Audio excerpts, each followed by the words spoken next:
me and Sharice to do this piece because home ownership is so important. And I know it can be scary to think about owning a home, especially when you're in a position of having more month than money. And if you know that feeling, I know that feeling. And I want you to know some of the things that trap us in those vicious cycles are outside of our control and have a lot to do with the buzzword that we're hearing constantly today about AI.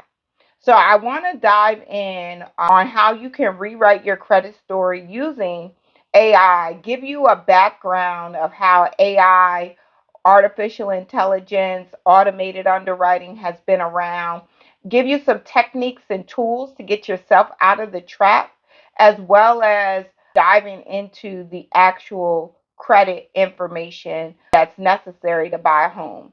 If you're with me, just throw a thumbs up. You're ready in the chat. And if you have questions, because I can go kind of fast, feel free to put questions in the chat. Sharice, can I ask you to manage the chat for me if anybody has any questions? Absolutely. Thank you so much. So You're let's very welcome. get started. You don't fix credit. You rewrite the story to win the instant approvals for business and personal credit. That's what I want you to plant in your head right now because so many times we get caught up in trying to eat the elephant.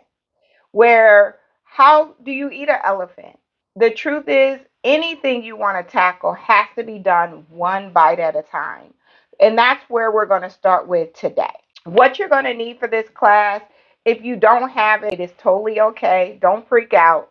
But it is best if you're able to be on your phone in the presentation, have access to a laptop or another device so that if you're able to pull up your actual credit report while we're in class, we can get real live results.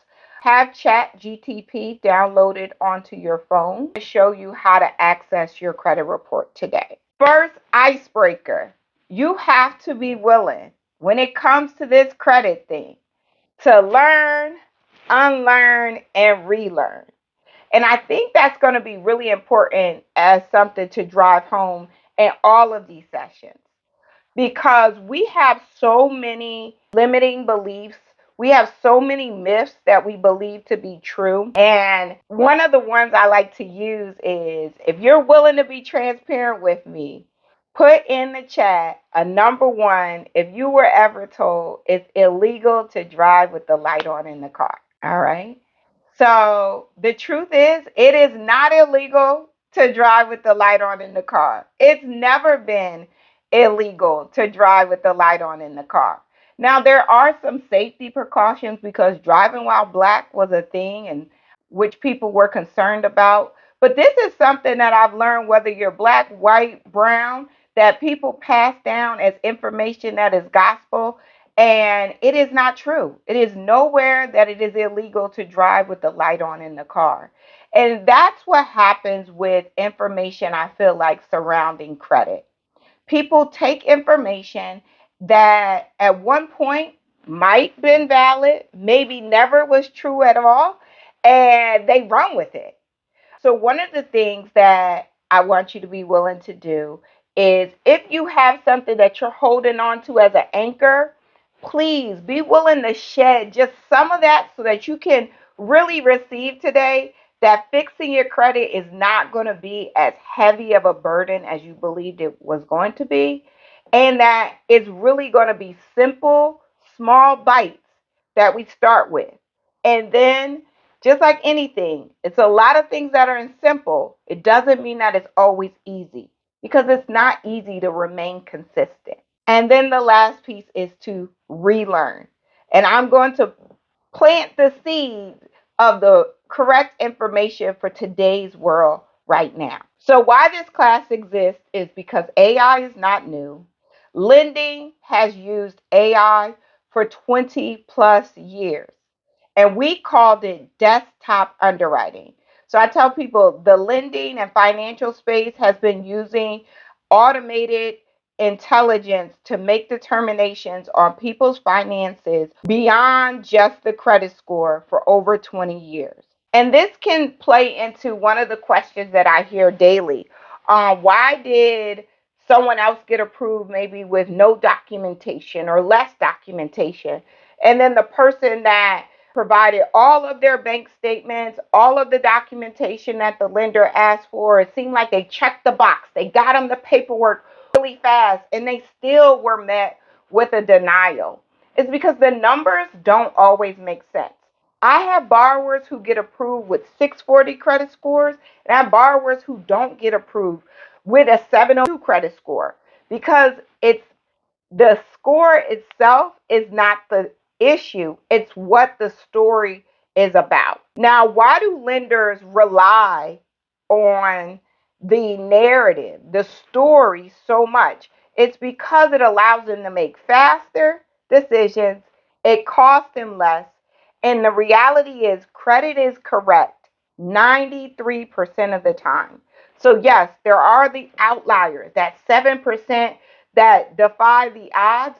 But just like all of us, when we're making judgment calls and we're making determinations, we're making it based on the consistency overall. Sometimes we can get it wrong, but we rather stand strong on the things that we know to be true. And that's what lenders and businesses do as well.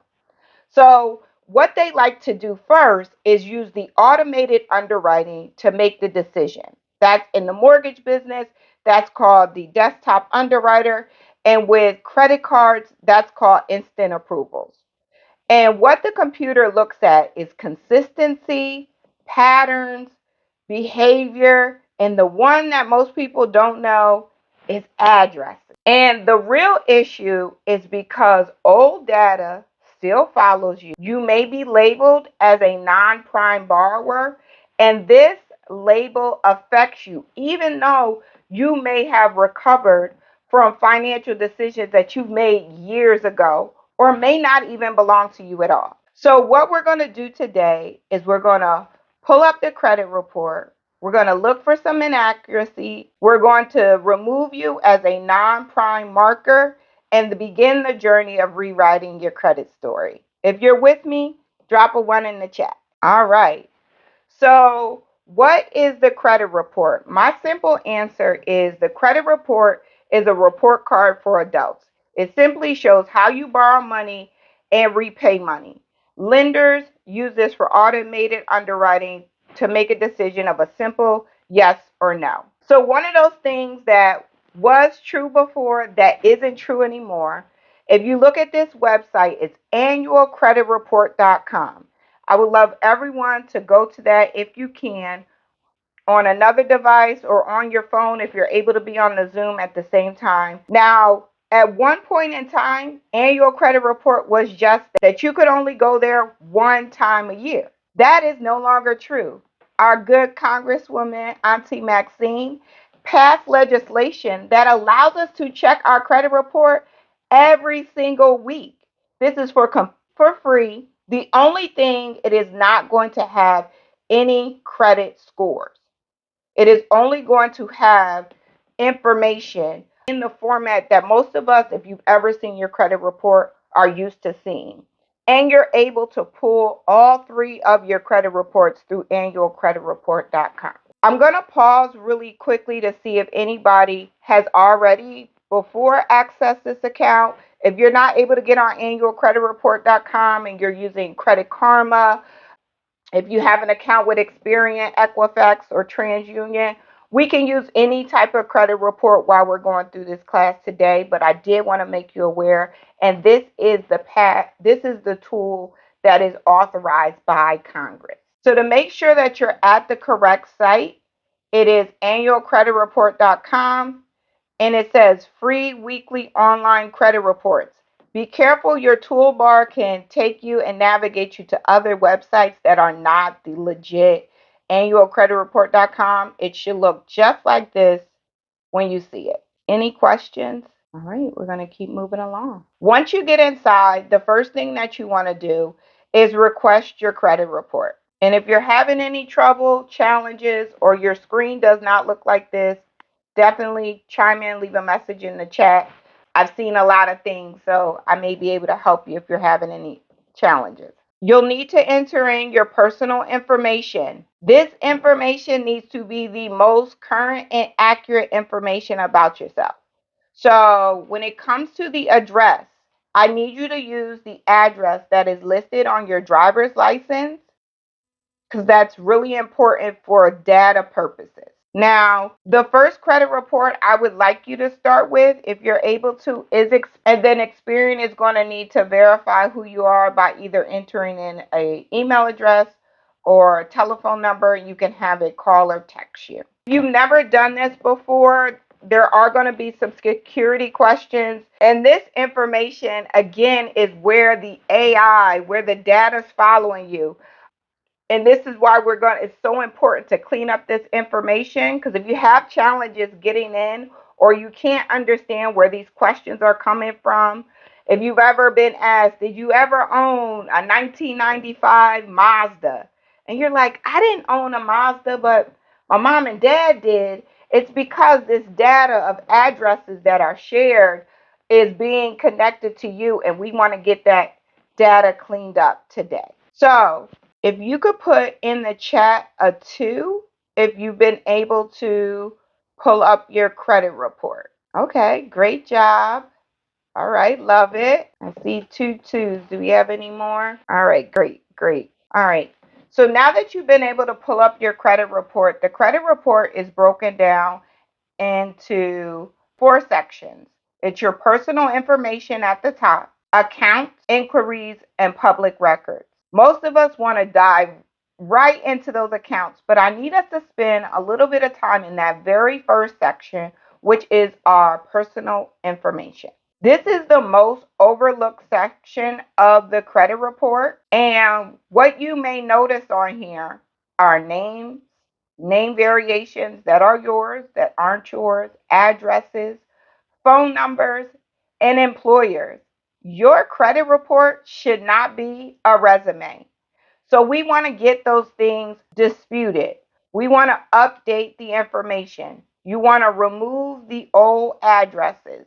So this is also important. The reason you want to remove old addresses before jumping in to validate accounts, because the credit bureaus use a 5-point system. If they're able to validate a debt based on an old address, they don't have to actually go further in the investigation. So you always want to keep the addresses current on your credit report.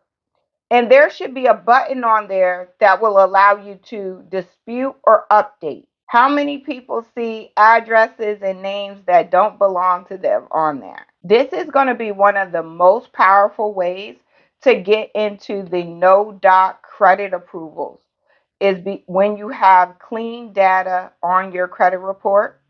Also having stability, because having only 1 to 2 addresses listed on your credit report shows stability versus several addresses. Also, for insurance purposes, you may be using your grandmother's address because you're on her insurance. Well, I'm not here to get into that today, but what I am here to get into is that we need to make sure that we're disputing right now and making sure that we're removing any old addresses, and the verbiage, if you have to put any verbiage in, which usually addresses you don't, is that I do not live there. It isn't, I used to live there in 2005. I do not live there. You can only have up to 2 valid addresses. Someone can have a primary home and a second home, or a domicile. Technically, after that, you have no additional primary addresses. And this is to be interactive. So anybody facing any challenges? All right, this is great. All right. So we're going to pause right now from, if you've already put the dispute in, I don't want you to start disputing accounts. I simply want you to update the addresses on your credit report and removing any inaccurate names. If you need more time, you can also remove any old employers that you're not presently employed by. If you've done that, put that to the side. You can leave that window open and go back. This is what I need you to listen to. This is the piece that changed my personal credit story, and I didn't even know about it. So the next thing is that we're going to have you remove yourself from software or a engine called Data. And DataX is an Equifax company. And if you are in DataX, you have been labeled as a non-prime borrower. So this website literally creates a non-prime lending community, and you receive solicitations that other people who are not in DataX don't receive. So let me give you an example. When I was living in the projects, I would always receive solicitations for credit card companies that Credit One, First Premier. I also received solicitations to get new tires, payday loans, furniture, and it always seemed like they were having a really good sale. And it was enticing to receive these type of advertisements. It also now follows you, even if you're not receiving the actual advertisements like I was in the mail.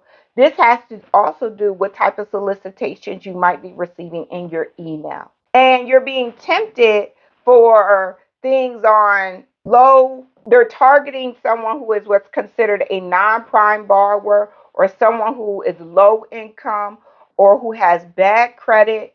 And you may be getting out of that cycle, but you're still in this label in DataX. This also affects when you're in DataX. Even though you might have a higher credit score, you now are still labeled to not get instant approvals. They want to do just a little bit more of a check on you because you're in this. And you can now opt out completely for free from with DataX. So the website I need you to go to, I realize I don't have it as a hyperlink on here. I'm going to stop sharing so I can drop it in the chat. And it's completely free to freeze and opt out of DataX. Miss Cooper, Yes. question. It's two questions in the chat, same question. They're saying that what about the names? They have their name on the credit report, but it's in six different ways, like it's in several ways. How do they fix that? It's all spelled the same way? No. Okay, so then it's not your name. Your mom only gave you one name, spelled it one way, so then you need to dispute that because it is not your name. It may be a variation of your name, but that is not your name. Did that answer you guys' question? Great question. I just dropped in the chat the link for DataX, where you can place a freeze on your credit report and to help prevent unauthorized access to your credit report. And then the other one I'm going to drop in is that you need to opt out of DataX.